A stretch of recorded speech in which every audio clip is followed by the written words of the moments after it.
یہ امریکہ والے چاند پر کیا پہنچے؟ ان کا تو دماغ ہی آسمان پر پہنچ گیا ہے۔ کوئی پوچھے کہ بھئی یہ کون سا کمال کیا تم نے جو اتنا اترا رہے ہو، اتنی دور کی کوڑی لا رہے ہو؟ یہ راکٹ اور قمری گاڑی وغیرہ کا کیا کھڑاک ہے؟ ان میں بیٹھ کے تو کوئی بھی چاند پر پہنچ سکتا ہے۔ بات تب تھی کہ پیدل پاؤں جاتے، پیدل نہ صحیح بیل گاڑی، تانگے یا رتھ میں پہنچتے، جیسے کہ پرانے زمانے کے بھارتی پہنچے ہوں گے۔ بھارتیوں کے آسمان میں تھگلی لگانے اور چاند پر جانے کا انکشاف بھارتی پروفیسر گووندانی نے کیا ہے، کچھ ایسا ہی بھلا سا نام ہے ان کا۔ ثبوت انہوں نے یہ پیش کیا ہے کہ پرانوں اور شاستروں میں چندر لوک کا نام آیا ہے۔ یہ امریکی نالائق کہتے ہیں وہاں آبادی نہیں ہے، حالانکہ وہاں کے باشندوں سے بھارت کے ہر طرح کے تعلقات تھے۔ شادی غمی پر ایک دوسرے کے ہاں آنا جانا تھا، بنج بیوپار بھی ہوتا تھا۔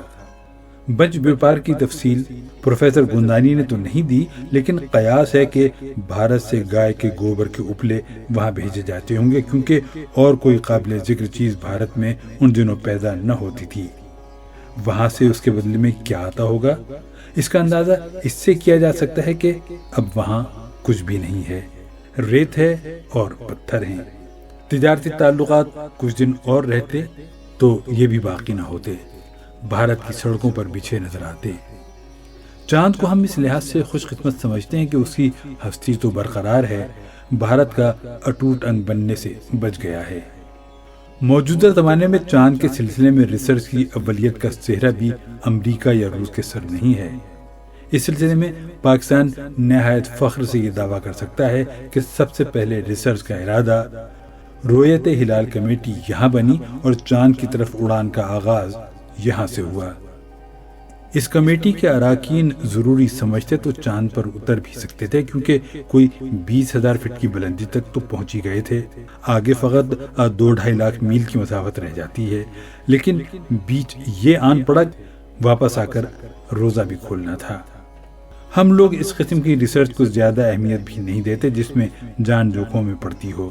اسی لیے جیسا کہ سیکریٹری تعلیمات ڈاکٹر عثمانی صاحب نے حوالہ دیا ہے، کوکا کولا پر ریسرچ کرنا یا مصنوعی سنگ مرمر بنانا زیادہ بہتر سمجھتے ہیں۔ یہاں ہم عثمانی صاحب سے اختلاف کریں گے۔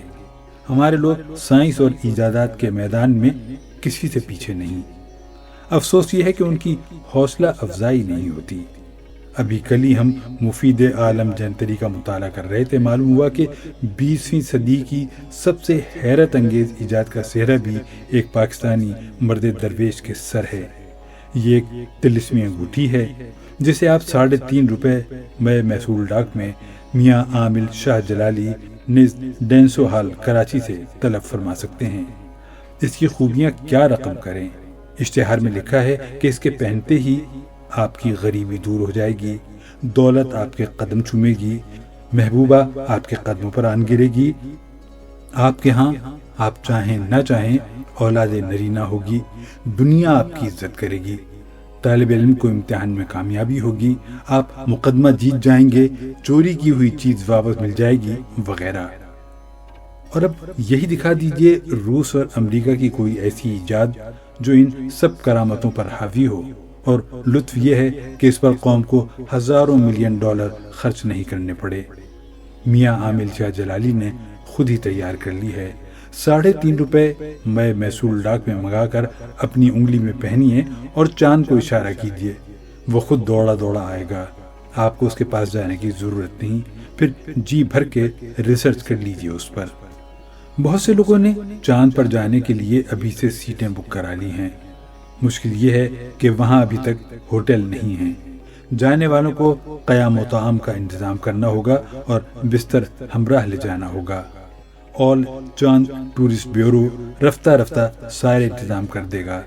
فی الحال تو اس نے یہ اشتہار دیا کہ چاند پر آئیے اور اس کے گڑھوں میں لوٹ لگائیے۔ عوام کی ضروریات کا خیال کرتے ہوئے کئی سال ہوئے اٹلی کے ایک شہر کی میونسپلٹی کو وہاں کے ایک کنجڑے نے درخواست دی تھی کہ مجھے چاند پر سبزی کی دکان کھولنے کا لائسنس دیا جائے۔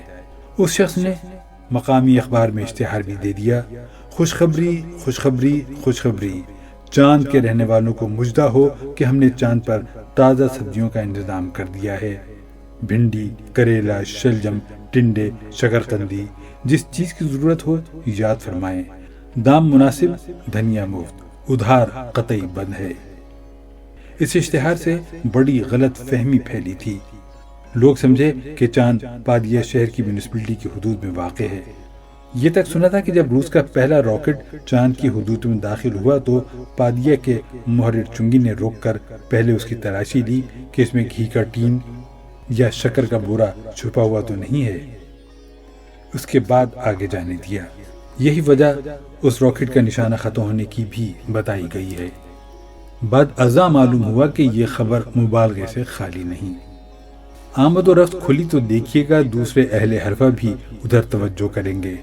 کراچی کے کنجڑے، کباب مرچنٹ، مرغ چھولے والے، عامل کامل، نگفتہ بیماریوں کے معالج خاص، پنجاب کے گھی فروش، شادی دفتر والے، ہومیوپیتھ، انجمن ساز وغیرہ ادھر کا رخ کریں گے۔ اسلام سلمانی صاحب وہاں بھی پہلی باربر شاپ کا افتتاح کریں گے۔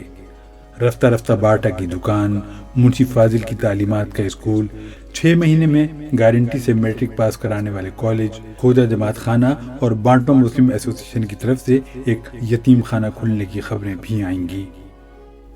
ایمپریس مارکیٹ سے بسیں چلا کریں گی۔ چلو بھائی، چاند کی سواریاں۔ کراچی ٹراموے نے بھی ٹرام بند کرنے کا فیصلہ ملتوی کر دیا ہے۔ ان کا منصوبہ یہ ہے کہ سولجر بازار سے آگے پٹری ڈال کر چاند تک سلسلہ ملا دیا جائے۔ ٹکٹ وہی 8 پیسے رہے گا۔ چاند پر آدمی جائیں گے تو کتے بھی جائیں گے۔ ان کی آسانی کے لیے جا بجا کھمبے بھی کھڑے کرنے پڑیں گے تاکہ انہیں اپنے ہوائج میں تکلیف نہ ہو۔ کھمبے گاڑنے کے بہانے کراچی الیکٹرک سپلائی کارپوریشن بھی پہنچ جائے گی۔